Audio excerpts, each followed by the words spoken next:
Olá, eu sou André Daniel Heinck e vamos ver sobre a Pérsia, o reino dos cavaleiros. Qual a relação da Pérsia com a Bíblia? Olha, ela tem uma relação bem importante, né? Os persas foram os autores da repatriação dos judeus depois do exílio, né? Então, eles apoiaram o culto de Jerusalém e, no final das contas, né, isso não aparece muito na Bíblia, mas eles colocaram o sacerdócio de Jerusalém no governo da província. O Ciro II, inclusive, é citado na Bíblia como o autor dessa benevolência e por isso ele é chamado de o ungido do Senhor. Quais são as características dos persas que levaram eles a ser também tão estimados assim pelos autores bíblicos?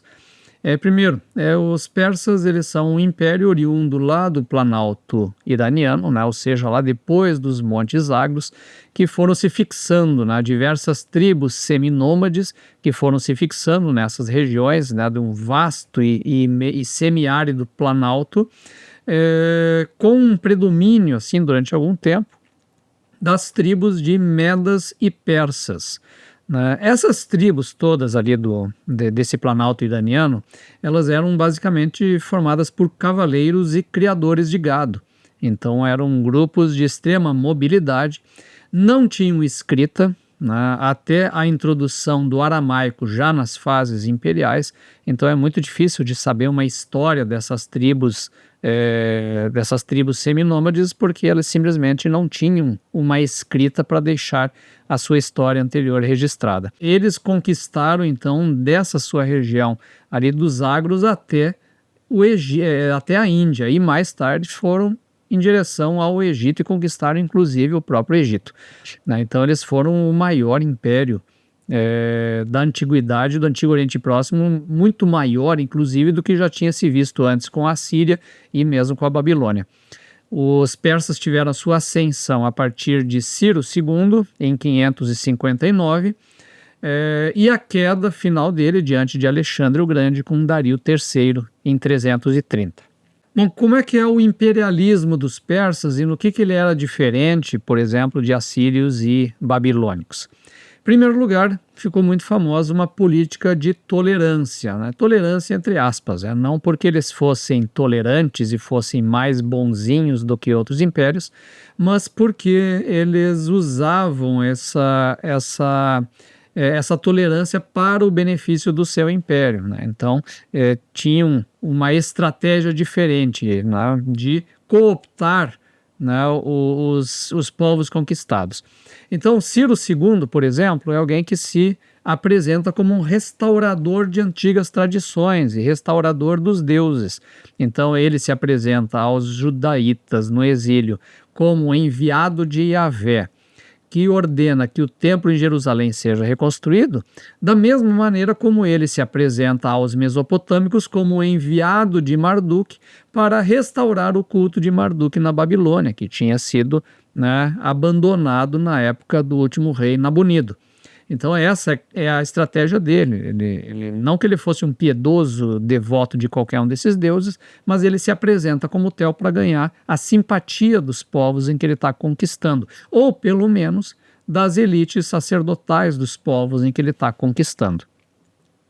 Bom, como é que funcionava então o regime desse império? Eles faziam aquela cobrança de tributos, né, normais, pediam também soldados para compor o império, né, e cooptavam então as elites locais. Eles deixavam os próprios governantes governando, né? Então, o que acontece? Então, o governante local se tornava um vassalo do império, mantinha os seus privilégios, mantinha a sua cobrança de impostos e tal, mas ele mesmo fazia a cobrança do Império Persa, né? Alguns lugares, né, por exemplo, como o caso da Judéia, que não teve a restauração de uma monarquia, eles colocavam então o sacerdócio local como sendo representante do imperador para fazer a coleta de impostos e a administração do lugar. Então, usavam uma administração local com um observador real, quer dizer, uma figura que vinha da parte do rei que se tornava os olhos e os ouvidos do rei, que mandava relatórios para dizer o que estava acontecendo nesse lugar, né? Então, esses reinos conquistados, eles eram submetidos a satrapias, que eram uma espécie de conjunto maior de reinos, né, um território mais amplo, mais vasto, que sim, essa satrapia estava debaixo da autoridade do sátrapa, e esse sim era um persa, né? Então, essa burocracia, ela que se formava então nessas satrapias, era uma burocracia bilíngue, basicamente, né? Então, eles usaram o aramaico como uma língua franca. Então, como já tinha o aramaico espalhado pelo Antigo Oriente Próximo, pelo uso já dos assírios e dos babilônios como uma língua das chancelarias, digamos assim, né, e também como um comércio, né, os arameus espalharam essa língua por todo o Oriente, então os persas assumiram também essa língua franca, né, para a comunicação dentro do império. E como era um império vastíssimo, como nunca tinha se visto até então, né, imagina, da Índia até o Egito, ganhou uma característica de ser um império multiétnico, ou seja, uma multidão de etnias diferentes faziam parte dessa mesma noção de império, né? Então, então essa característica de juntar múltiplas formas diferentes de culturas e tudo mais marca profundamente o imperialismo dos persas, né? A monarquia, por sua vez, ela tinha uma alta mobilidade, ela manteve as características anteriores, que eram dos cavaleiros, e estava o tempo se movendo, né? O tempo todo se movendo. Então ela montava suas tendas e estava partindo para outros lugares. Montaram 3 grandes capitais, né? Então você tinha, né, a capital, né, de Suzã, administrativa, capital Persépolis, construída para isso. Babilônia se tornou um centro muito importante. Pasarga, da cidade original, né, dos persas. Então essas cidades todas foram grandes centros de permanência dessa monarquia que estava o tempo todo se movendo. Então a principal característica do Império Persa, se pudéssemos resumir em uma palavra, seria pluriétnico, né, uma multidão de diferentes nações e povos debaixo da mesma noção de império, com um regime de tolerância, ou seja, cada um permaneça sendo o que é. E isso é o que vai fazer a própria característica da arte dos persas, que é isso. Em Persépolis se traz artistas do mundo inteiro, vem do mundo grego, vem do mundo egípcio, do mundo mesopotâmico, do mundo do Extremo Oriente, para fazer então essa arte, essa arquitetura com essa característica altamente híbrida de diferentes culturas, claro, com um predomínio maior do mesopotâmico, mas ainda assim extremamente pluriétnico. Como era a guerra, então, desse grupo tão variado, né? Isso é interessante, que aparece lá no filme 300, né, que é baseado nos quadrinhos, né, que eles mostram justamente essa grande variedade. Claro, de uma maneira até fantasiosa, mas eles demonstram essa grande variedade do Império Persa. Mas a guerra, então, como é que funcionava? Eram baseados fundamentalmente em arqueiros e cavalaria ligeira, né? Então os arqueiros têm uma importância muito grande no Império Persa, e essa cavalaria, né, dessa grande mobilidade que é típico dos próprios persas, isso, né? Então essa importância da cavalaria e dos arqueiros.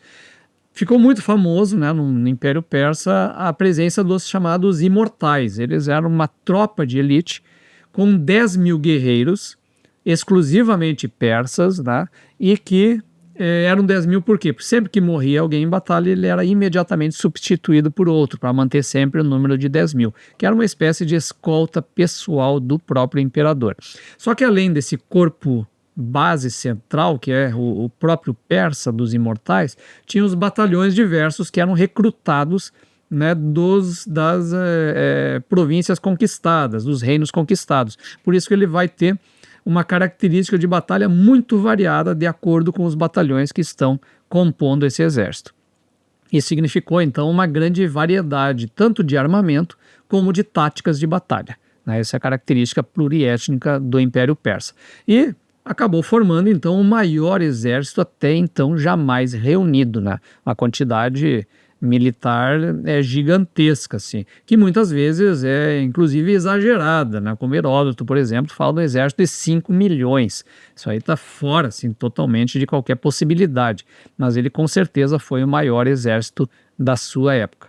Então, quem foram os imperadores mais importantes do Império Persa? O primeiro deles, né, Ciro II, que foi o que deu início e fez a maior parte da expansão do império, conquistando até a Índia. Depois dele, o filho dele, Cambises, que conquistou o Egito, mas morreu cedo em situação misteriosa, não se sabe exatamente o que aconteceu com ele. Depois, Dario I, que se apresenta com uma linha sucessória, mas que é provavelmente um usurpador, mas a história dele colou. Então, e ele se tornou, de fato, um imperador muito importante, organizando o império em satrapias, criou as moedas chamado dáricos, e foi famoso por tentar iniciar a invasão da Grécia, né? As chamadas guerras médicas pelos gregos, né? Os gregos sempre errando os termos dos povos com quem lidavam, né? Então eles chamavam os persas, o Império Persa, de Medas. Então eles achavam que eram os Medas ainda que controlavam, mas não eram os Medas, eram os persas.